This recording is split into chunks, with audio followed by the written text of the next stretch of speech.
Hello అందరికీ ఈరోజు మనం చీపాల పులుసు మా అమ్మ స్టైల్లో ఎలా చేయాలో చూసేద్దాం రండి.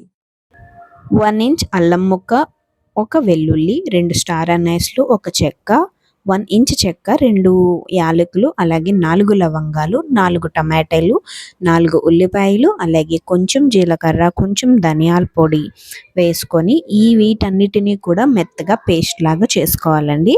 అలాగే ముందుగా చింతపండు అనేది నానబెట్టుకొని పెట్టుకోవాలి. తెపాలు పెట్టుకొని స్టవ్ వెలిగించకుండానే తెపాల పెట్టుకొని కొంచెం ఆయిల్ పోసుకొని మసాలా ముద్ద ఏదైతే మనం ఆల్రెడీ నూరుకున్నామో దాన్ని వేసి, అలాగే చింతపండు పులుసు కూడా మనం ఎంత అయితే పెట్టుకోవాలనుకుంటున్నామో అంత చింతపండు పులుసుని అయితే వేసుకొని 4 పచ్చిమిరకాయల్ని ఇలా ఘాట్లుగా చేసుకొని వేసుకోవాలి. అలాగే దానికి సరిపడా ఉప్పు కారం వేసుకొని దాన్ని బాగా మరిగించాలన్నమాట.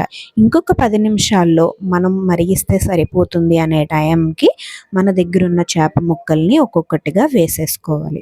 చేప ముక్కలు వేసిన తర్వాత 10 నిమిషాల పాటు హై ఫ్లేమ్ మీద బాగా బాయిలింగ్ అవ్వాలి. అప్పుడే మనం పులుసులో వేసిన ఉప్పు కారం మసాలా ఇవన్నీ కూడా చేపకి బాగా పట్టి పులుసు అనేది టేస్ట్ ఇంకా బాగుంటుంది. అలాగే ఇప్పుడు నేను గరిటె పెట్టాను కదా, ఇది స్టార్టింగ్ అంటే చేప ముక్కలు వేసిన వెంటనే కాబట్టి ఒక్కసారి చేప ముక్కలు బాగా మరిగిన తర్వాత మాత్రం అస్సలు గరిటె పెట్టద్దు.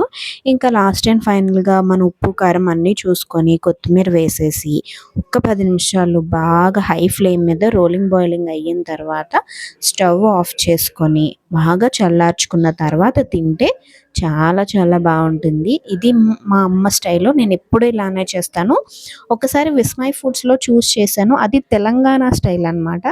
చాలా బాగుంది అది కూడా. ఆ రెసిపీ ఇంకొకసారి చూసి నేను చేస్తాను, అప్పుడు ఆ వీడియో మీకు అప్లోడ్ చేస్తాను.